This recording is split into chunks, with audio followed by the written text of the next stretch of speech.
How are you, my friends? Welcome back to my channel. I'd like to say thank you very much to all of the comments that you've made, including the active Jehovah's Witnesses that have participated in these videos.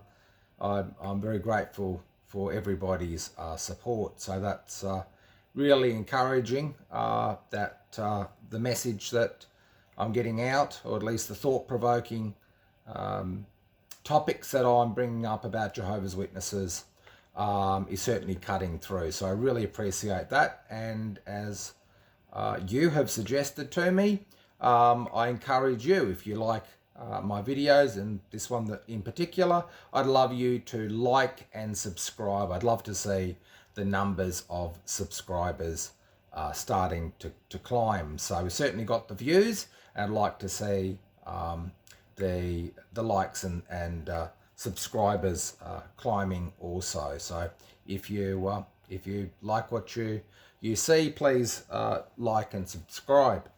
As I promised in my last video, and I'm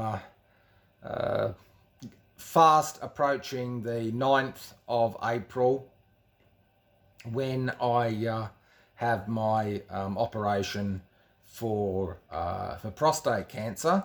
I'm trying to get in as many videos as I can before I have my operation and my time of recuperation. So yeah, that's I'm certainly motivated to do that. Now, as I promised in the last video, I was going to talk about the Watchtower's view on, and it's very timely actually, on the issue of those who are resurrected to the Jehovah's Witness paradise, are they going to marry? Okay. Resurrected ones, are they going to marry? And that's a really interesting subject, and I'm going to take you through the opinion of Watchtower on that particular article. But in line with some of your questions about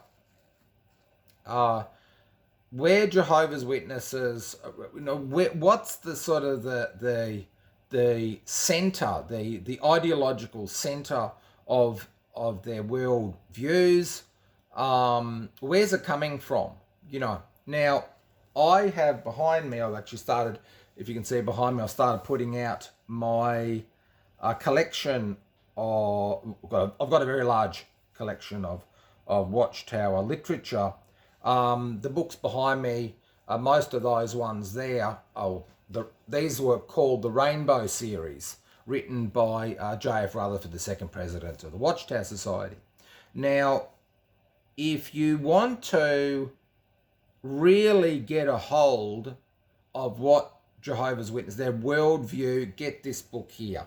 It's called Enemies. Okay, Enemies is an absolute must read, because within it is basically, it is the whole manifesto of the, I suppose, the DNA of Jehovah's Witnesses, how they feel about the world around them, other people's faiths, and so forth. So do yourself a favor, get this book. You can get it online, download it, but certainly I've got the hard copy. It's always good to get the hard copies of this book, Enemies, that was printed in, I'll just get the year that it was printed. It's going to disappear on me while I'm doing a live 1936. And this is the first edition, 1 million copies, but from 1937, pardon me. And it's dedicated to the Most High God, okay? But anyway, I'll point you, or just give you a taste, a bit of a taste test of why you really should do yourself a favor in getting this manifesto, Enemies. It is, I know it's a favorite of those who have studied, even academically, the belief systems of Jehovah's Witnesses, and that was from the father of Jehovah's Witnesses, which is J.F. Rutherford. I'll just give you a little sampler. Hopefully this will whet your appetite to either download or get this book here, Enemies, by J.F. Rutherford. On pages 222, absolutely incredible. Anyway, it goes through and it's got the basically all of the enemies, the rogues gallery of the forces that are against Jehovah, and Rutherford puts it pretty clear. Some of the actually what is absolutely brilliant is the artwork. I don't know whether you can, or you probably can't see that, but you've got a sort of a pope. It's an octopope, actually. The pope, he's a snake. I don't know whether you can see his body there. Okay. Oh, it's fabulous. Okay. Anyway, I don't want to spoil it for you, but you do yourself a favour. Get this book, and if there's any questions you have about what is the MO of Jehovah's Witnesses, we're talking about the governing body. This is their manifesto to how they view everybody, and I know many have quoted from it, but this is just a taste test so that you go out and get this book, because I promise you will not be disappointed. So on page 222 of Enemies, and I love it. I just love it. On page 222, it's got Enemies at the top, just in case we forgot what the book was.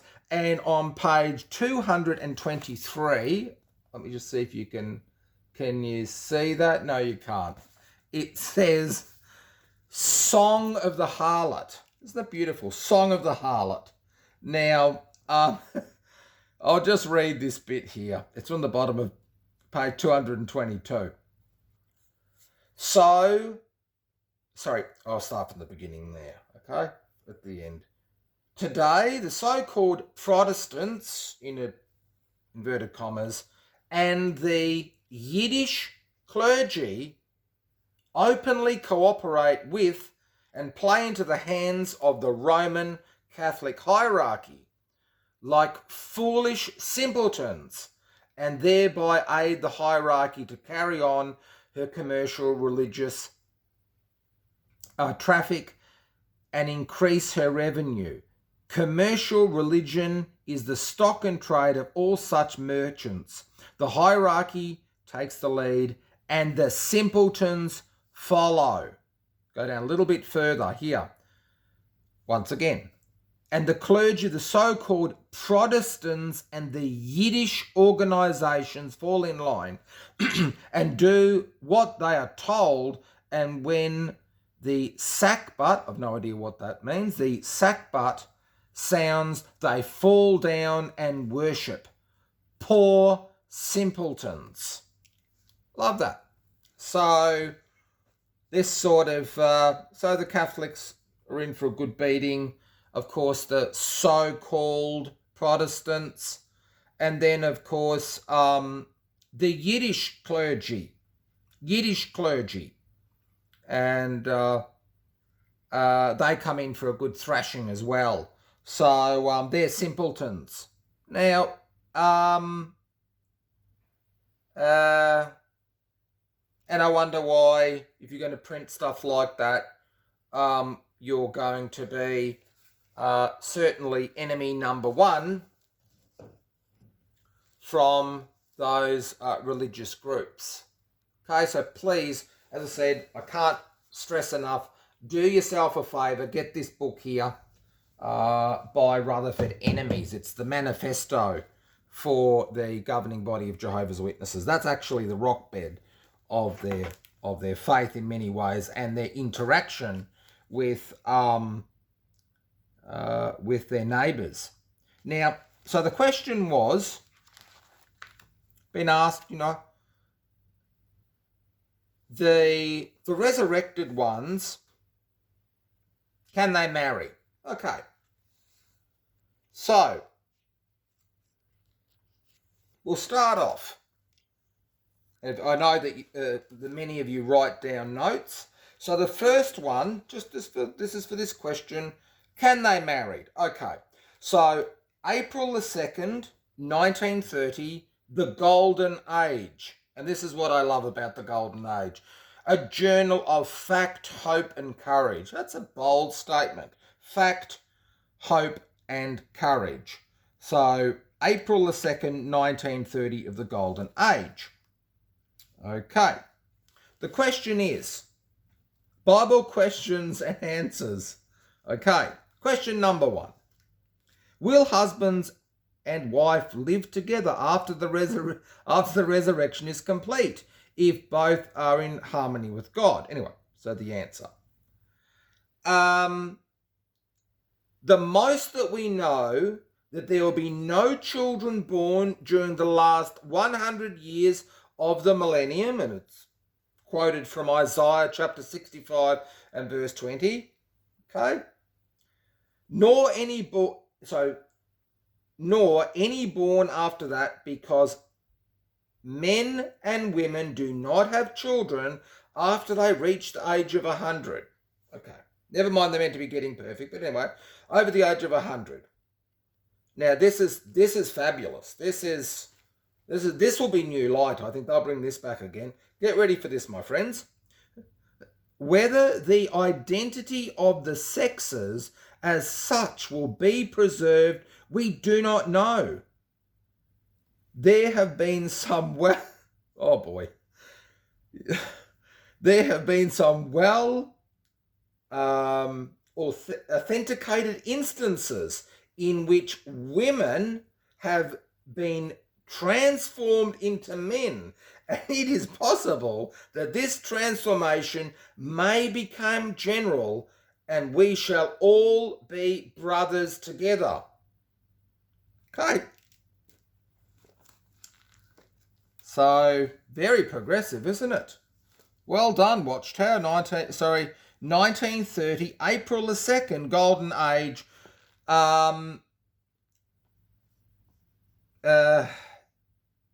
No, so there won't be. The answer is no, and to back this up is basically they're all going to turn into men, because it says we shall all be brothers together. And there was the example there. Of course, it's who can deny this stuff. That there's been well authenticated instances in which women have been transformed into men. Very progressive. Very, very progressive. Isn't it amazing? So the answer is no. That should be satisfying answers from the Bible. Okay? So no women, we're all going to be men. Okay, it's wonderful. Now, obviously, this is an article of fact, hope, and courage. All right, well, let's see what happens. All right. In 1943, following me, the book, I've got that actually upstairs, the book is called, this is from 1943, The Truth Shall Make You Free. The truth shall make you free. Open ye gates, that the righteous nation, which keepeth the truth, may enter into it. Isaiah chapter 26 and verse 2. If only this book contained truth. But anyway, the truth shall make you free. So this talks about this idea about what's going to happen to these faithful ones in the Jehovah's Witness paradise. Okay, so we learnt just before that they were non-binary, well, certainly for women, that their gender won't matter, that's for sure, because we're all turning into brothers, which is wonderful. 1930. So the answer is no. No, you won't be, because this is what's happening. Anyway, 1943. So that's 13 years later. In this book, The Truth Shall Make You Free. Okay. Now, on pages 362 of the truth shall make you free. And about the middle of this paragraph, it says, in obedience to the divine mandate that these righteous children of the everlasting Father, the Prince of Peace, will marry and bring forth children. A little bit further down. Now, a question arises respecting those of the Lord's other sheep who die before the battle of Armageddon. Will these, I'm going further down, will these have a part in carrying out of the divine mandate, that's having children, in the new world? It suggests itself as reasonable that God, having held this hope before, and they having died faithful and blameless to him, he would not deny them the privilege of divine mandate. Pages 336 of the truth that shall make you free. So we've gone, you following this? We've gone no, because we're all non-binary. Well, anyway, no sexes. 13 years later, in 1943, the truth shall set you free. It's a yes. So no, yes. Hope you're getting excited, because I am. If we go to October the 15th, Watchtower. October the 15th, Watchtower, 1950. And then we go to under the be fruitful, multiply and fill the earth.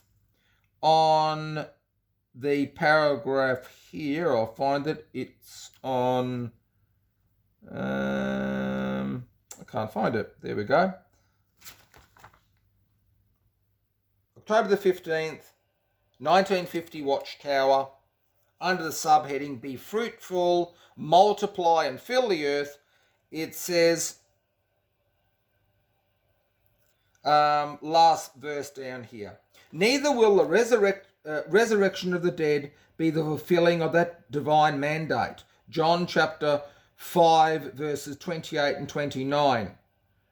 John chapter, or just as a point of interest, John chapter 5, 28 and 29 has absolutely nothing to do whatsoever with people living on earth in paradise. I mean, read it. Got nothing to do with it whatsoever. True, back to the verse, true, it will contribute to the filling of the earth, yet such would be done by the power of God and not by creatures, this is humans, in obedience of his mandate. This is the point.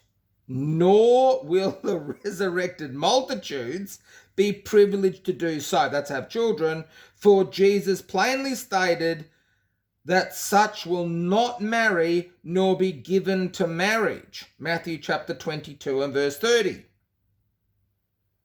Jesus plainly stated. So, unfortunately, friends, the light started off with a yes. Then we had the no, and we were non-binary, well, especially for women. That was right. And then now in 1950, it's back to a no again. So it's getting exciting, isn't it? Hope you're following along as well. So let's just see what the light is doing now. September the 15th of 1954 Watchtower. September the 15th, 1954 Watchtower. Let's have a look what happened. Question from readers. We all like them. Question from readers. Question is, what is the correct understanding of the words at Luke chapter 20, 34 and 36? Friends, please have a look at those scriptures there. Luke chapter 20, 34 and 36. If anybody thinks that is about living on earth, please get some, anyway. The children of this system of things marry and are given in marriage, but those who have been counted worthy of gaining that system of things and the resurrection from the dead neither marry nor are given in marriage. In fact, neither can they die anymore, for they are like angels and they are God's children by being children of the resurrection. Okay, that's the question. What does Watchtower say? The end of that that chapter there from that question from readers, it says, is even reasonable and allowable to entertain the comforting thought that those of the other sheep who now die faithfully will have an early resurrection and live during the time when the procreation mandate is being fulfilled, and when paradise conditions are being spread earthwide, and they will share in the divine given mandate. So it's a yes. So where are we running at the moment? We've had yes, we've had a no, we've had a yes. Okay. It's getting exciting now. November the 15th, 1961 Watchtower. Hope you're holding your breath for this, because it is getting exciting now.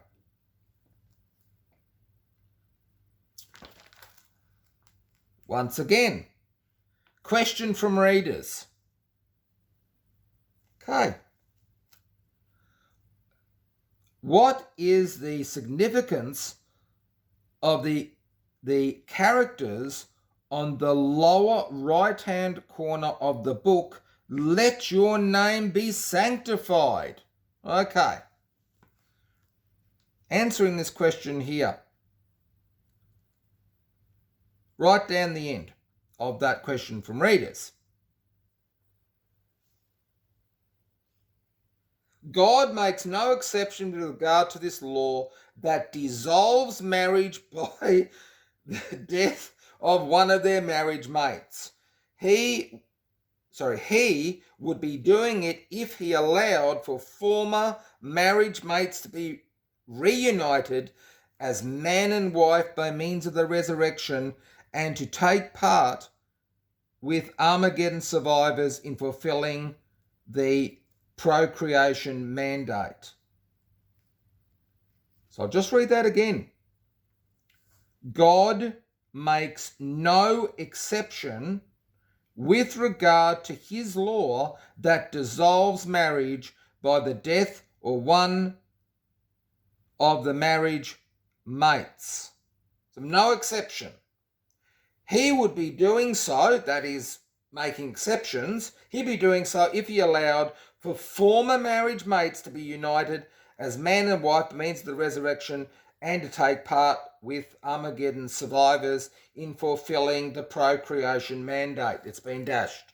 It's a no. Hard no. God would be making exceptions, and God makes no exceptions. Wow, that's pretty heartbreaking. But anyway, this light is moving very, very quickly. Okay, so we'll go on.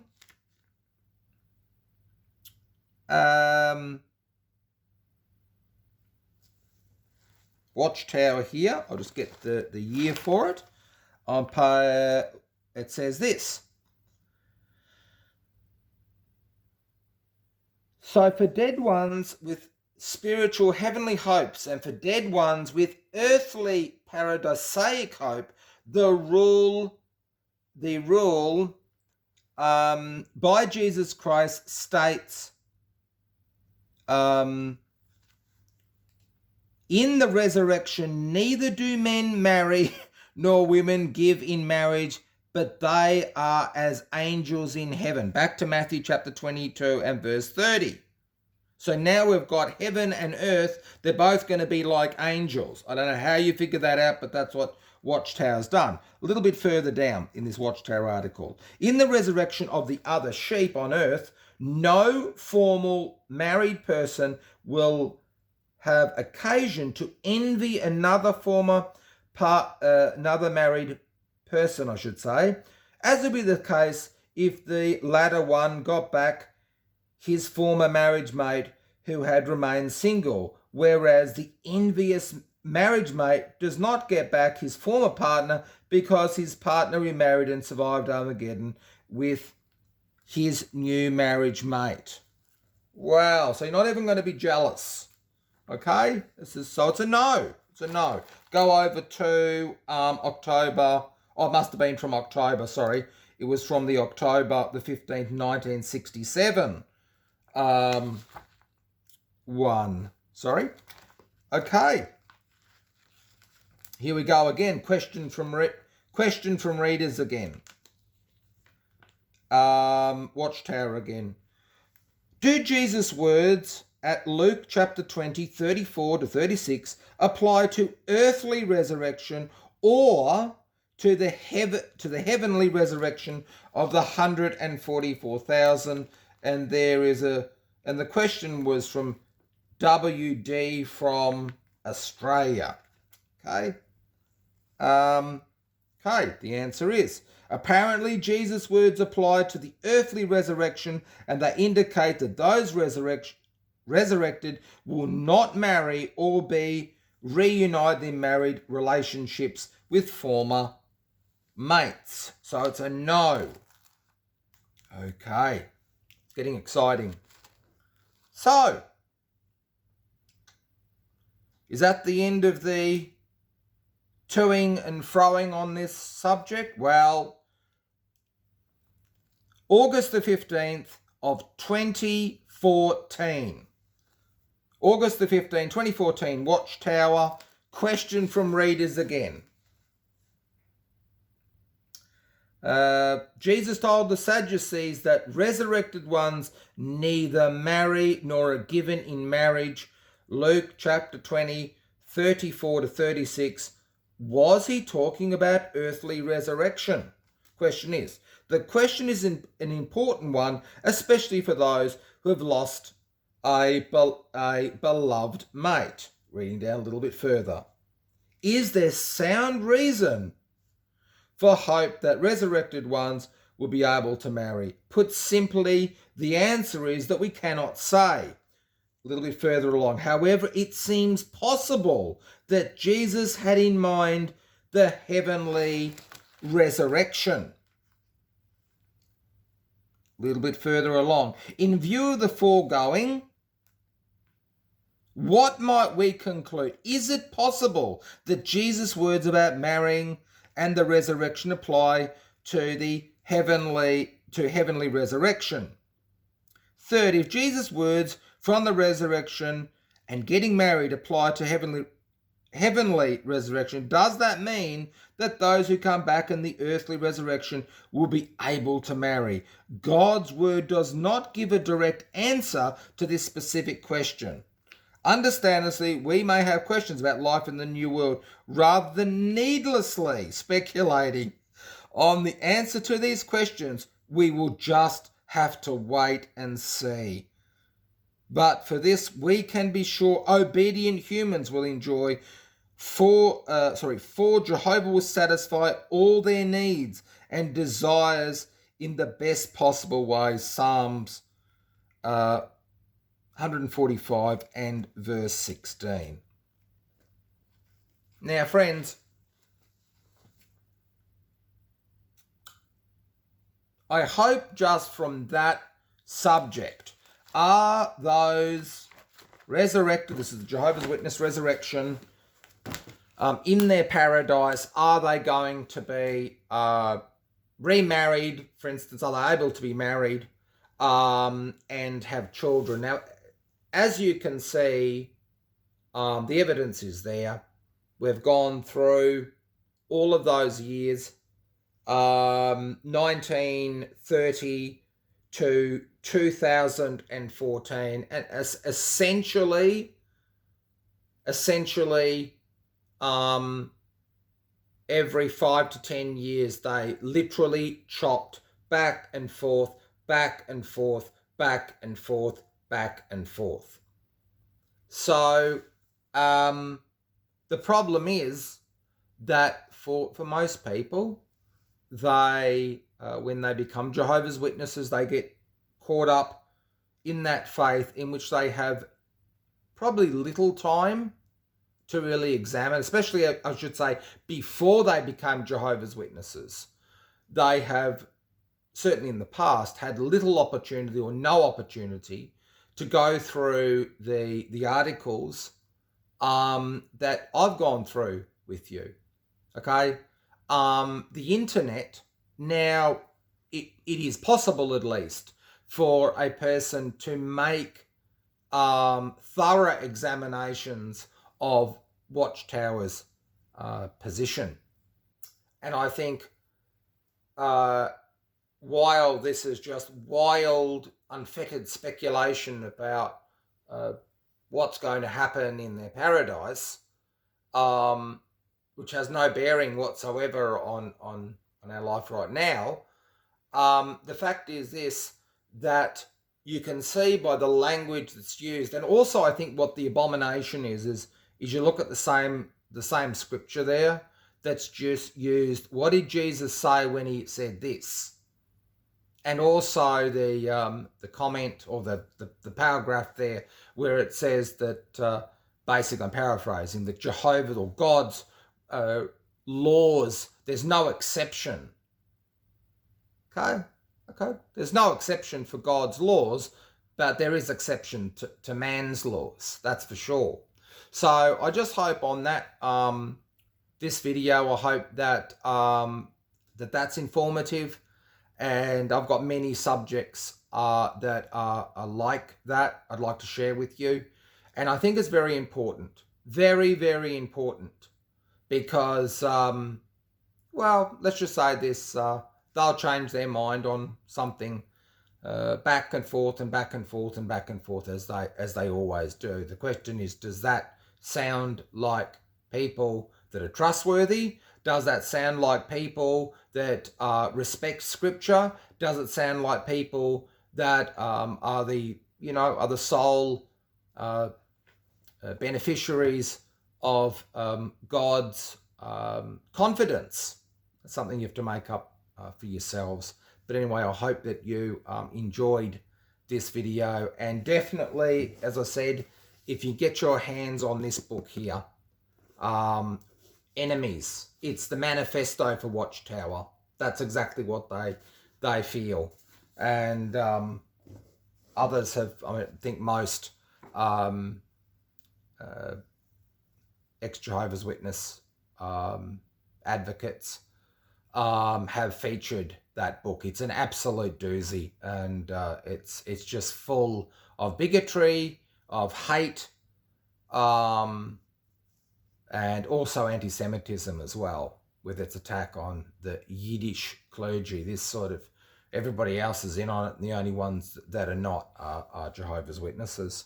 Hope you enjoyed this video, and I'll speak to you very soon on my next video. So thank you very much for being my friends, and I'll talk to you soon. Cheers.